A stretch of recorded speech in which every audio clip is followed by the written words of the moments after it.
Namaste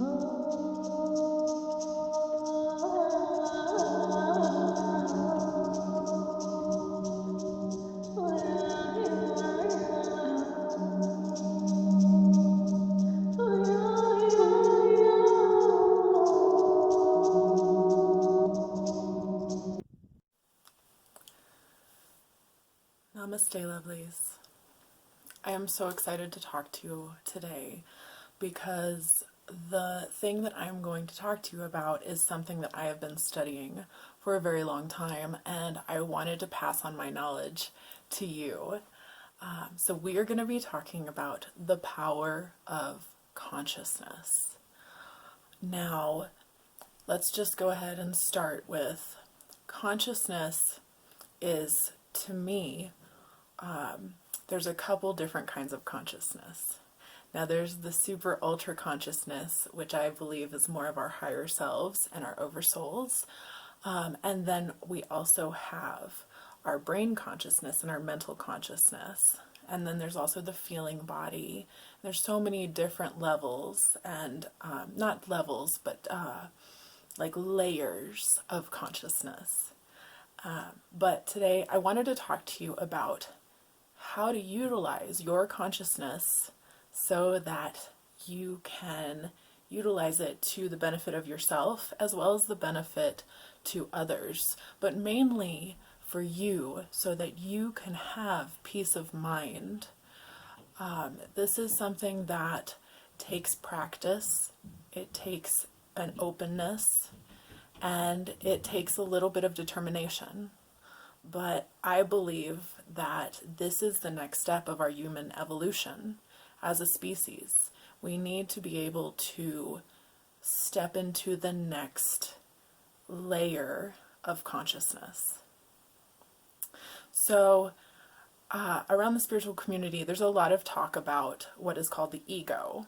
Now, the ego is kind of what I like to describe the mental chatter, the monkey mind in your head, the kind of dialogue that goes on through your head while you're doing stuff. And a lot of times, if you think about it, our days are run on autopilot. Like, you know, you don't really remember driving to your kid's school or driving to work. These are all very autopilot-y things, even the doing the dishes. So the first step in being able to harness the power of your consciousness is awareness. Awareness is so key to understanding who you are as a person, like know thyself. So understanding who you are as a person, and then also creating the thoughts in your head that you want to think instead of just letting your ego drive the car, letting your ego, like I would like to say the ego I kind of think of as a horse, let's say. So your horse is grazing on grass and you want it to go over here, and no, it wants to graze on grass. So what do you need to do? You need to be able to assert yourself and show the horse who is boss and what is best for them, you know, and even parenting yourself. So you have to be able to parent yourself, and you have to be able to have some kind of self-discipline in order to create your own thoughts and be able to recognize when you are in maybe a cycle of thinking thoughts that have been thought for so long. And that's going to be a lot of programming. That's going to be a lot of the stories that we tell ourselves, a lot of the victim mentality of, oh, this happened to me in my childhood. Oh, I identify with this story because ... And there's a process for you to allow these stories to play out, but then release them. And a lot of people don't like to let go to their stories because it's something that they identify with. Oh, I am this because this happened to me.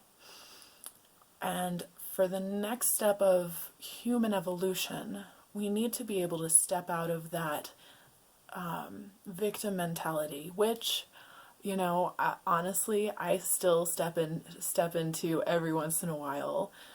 In fact, more than every once in a while. But I know to take myself and step out of that place and look at gratitude and look for things that are going to kind of raise my vibe a little bit more so that I can become a little bit lighter and see what is happening from a heightened perspective instead of a lower me kind of perspective. And it's not about us and the outside world, it's about us and us. So we need to really be able to understand our mental dialogue in our heads and this ego, and we need to be able to harness that power and bring in the reins and steer the horse where you want your journey to go, where you want your mind to go, and honestly, where you will want your life to go. Because thoughts are part of how we create in this world, and thoughts can become things, through action and through diligence.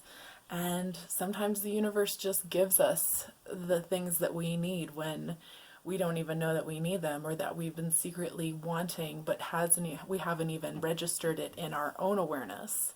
So this is why it's so good to be aware. And so harnessing the ego, making sure, because the awareness is such power. So if you start doing this, there's going to be a point where you're like, oh, I'm doing that thing where I'm playing victim, or oh, I'm doing that thing where I feel like I'm not good enough for this scenario, or I feel my low self-worth, anything like that. You can pause that little mental chatter or sometimes your mental chatter will not pause and you can just let it run its course. But while that's happening, kind of put mute on it or put it in the background and kind of put it in the back seat of the car, and start thinking about things that you can think of instead that might benefit you. Like, oh, this is a really hard situation. Maybe I can change and shift my perspective so that I can see myself as maybe a little bit more empowered to the situation instead of playing a victim. Like, this is going to make me stronger in the end. Like, what I'm going through right now is going to make me a stronger individual, and also have compassion for people that are going through similar things that I am going through. There's so many ways to look at our hardships instead of being a victim. And also there's so many things that we need to understand we have control over and we have power over, and that we can literally change our thoughts. But we have to be aware of our thoughts first, and then we have the power to change them. So in the power of the present moment, when we catch ourselves thinking of, maybe it's a competition thought of like, oh, she's so much prettier than me. Pause, look at yourself in the mirror or whatever you're doing, and think a good thought about yourself. Like, you know what? Oh, my hair does look really good today. Or, oh, you know what? I really like myself in that specific outfit. Anything like that. And also recognize that when you have negative thoughts about the outside world as opposed to you, that means that there's something in your mind that's triggering these things. And so if you can be aware of these things, know that it's all internal. That thought that you had about that other person is not necessarily affecting that other person. It's affecting you and your peace. So you need to get back to your peace. So that's how we do it, is go into the present moment and breathe into the present moment. And just allow yourself to be centered and find peace. Because that's really what it's all about. Because once you can create peace for yourself, that's going to reverberate around you. And there's a ripple effect. And it becomes amazing. And there are things and people that are going to be attracted to you that will bring opportunities into your life that you weren't even aware existed. So when there's that power of present moment, and then you have a choice. And a lot of times you can reach the awareness, and I remember at the beginning of this, you can reach the awareness and then falter and not want to change because you've had that story running in your head so long, or you get really pissed off that people cut you off and when you're driving and stuff, and that's kind of something that's an auto program. Maybe instead of thinking that the person is cutting you off because they just want to be a dick, maybe, I always like to think, oh, maybe they're in a hurry, it's an emergency, their kid is sick and they need to get to the hospital. Like there's so many different ways to interpret, why people are doing the things that they are doing, and you really never know. So the only thing that you can control is yourself.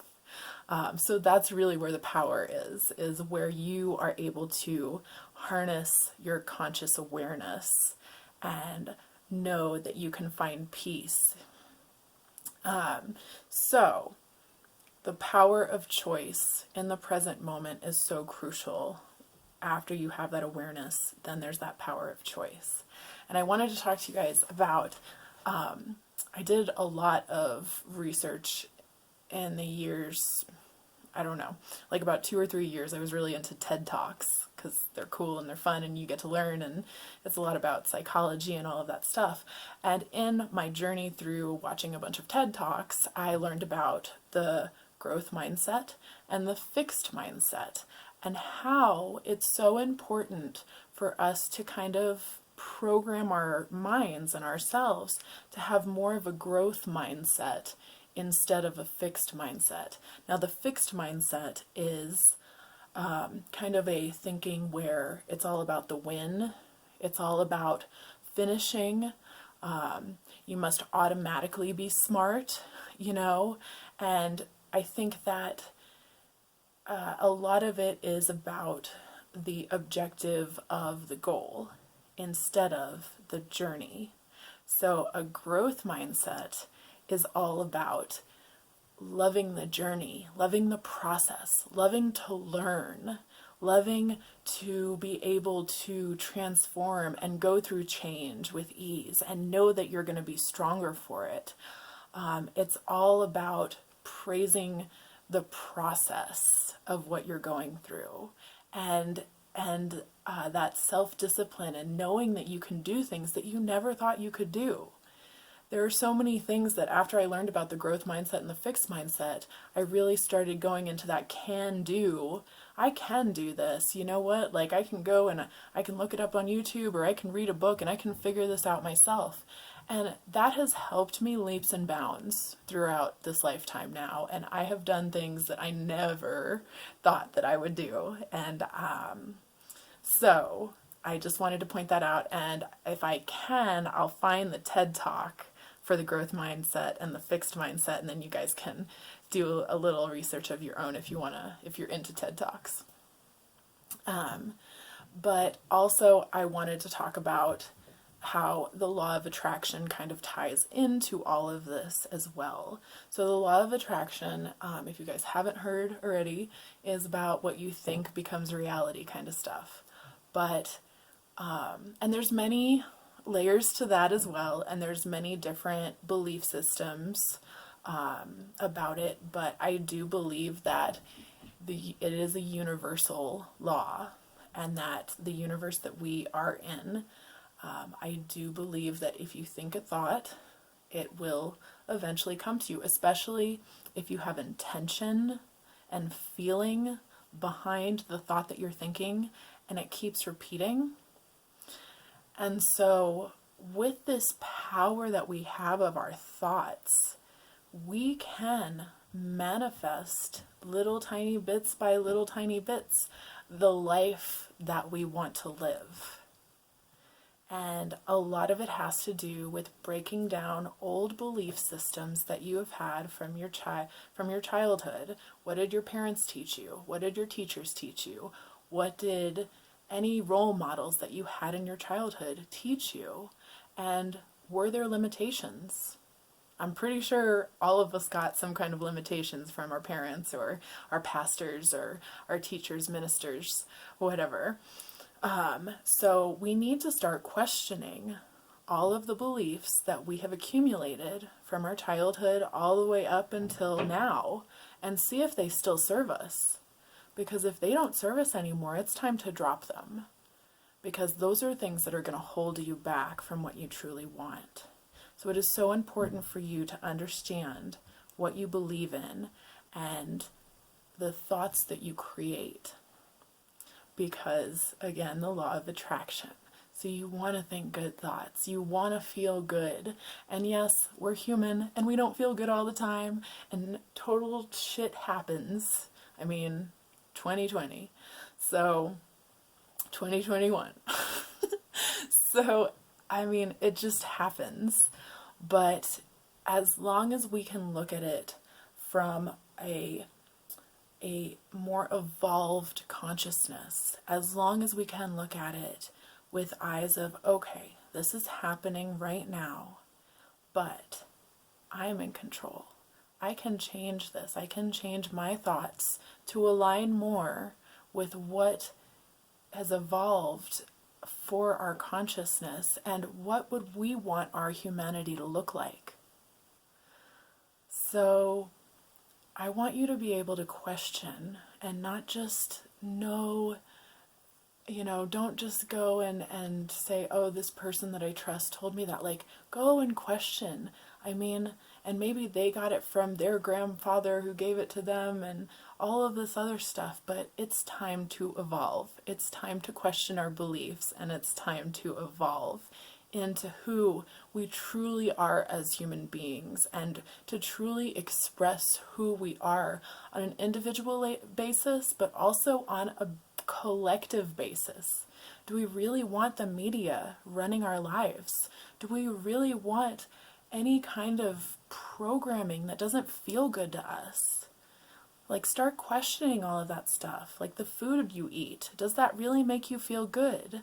All of the things that you're doing to your body, all of the things that you're doing in your life. What makes you feel good? What is soft? What is easy? What comes to you naturally? What do you really find joy in? As opposed to hard things. Like what makes you feel hard and kind of cramped up on especially your solar plexus. A lot of people can feel it in their stomach, their solar plexus, and they can feel that tightening of anxiety of like, oh, I have to do this. Try and make things fun and flowy. And I know that's really hard to do for some people, but there are a lot of YouTube videos out there. There's a lot of books. There's a lot of movies that you can kind of connect with so that you have a better understanding of yourself, a better understanding of your ego, and also a better understanding of your soul and who you are really meant to be. Shed all of those layers of programming. They do not serve.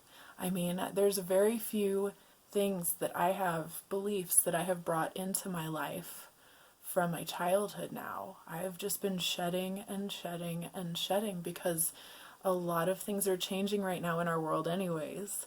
So we need to be able to be malleable. We need to be able to be resilient. We need to be able to be kind of go with the flow right now and really accept change and accept that change is really for the best. As much as it hurts and as much as transformation is uncomfortable, we have to understand that it's going to be so beautiful on the other side of that transformation. Okay, so I just wanted to talk to you really quick about all of this, and I'm going to leave you with a couple books that I absolutely love. So the first book is called Inspire Yourself by Vernon Howard, and I'll put a link if I can find, I don't know, this book was written in the 70s, so I don't know if there's an actual link, but if there is, I'll put it, and either way, I'll just put the author. And I do want to do a video on some of my favorite spiritual books as well, so I'll have a video out for that soon. But I just wanted to read to you a little quote from Inspire Yourself. It's, "The man who read himself. A man once owned a book he prized highly, entitled How to Behave in Life. When not knowing what to do, he consulted the book. However, there was a major difficulty. He could read the book only when in a lighted place, and he often found himself in dark and strange situations. So when unable to read the book, he often stumbled or bluffed his way through perplexing situations. Wishing something better, he determined to be his own book. So, with earnest self-study, he understood both himself and surrounding life. Reading both of them accurately, he behaved from himself. And wherever he went, he never again stumbled or bluffed, but behaved perfectly. The person who understands what he himself is all about will also comprehend what life is all about. Okay, so that's from Inspire Yourself by Vernon Howard.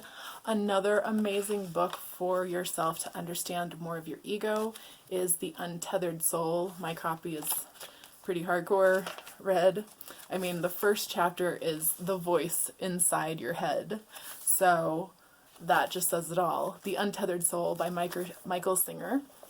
And then the third book that I wanted to talk about is maybe for some more advanced souls that really want to kick into gear about ego and consciousness. And it's Becoming Supernatural by Dr. Joe Dispenza. And all of his stuff is amazing as well. He has other books. Michael Singer has another book as well. I'll put all the links in the description below. I wish you all so much love, so many blessings, and I hope that this helped you. Please let me know if you have any questions in the comment section below, and I will totally answer all of the questions. Namaste, lovelies. May you be blessed.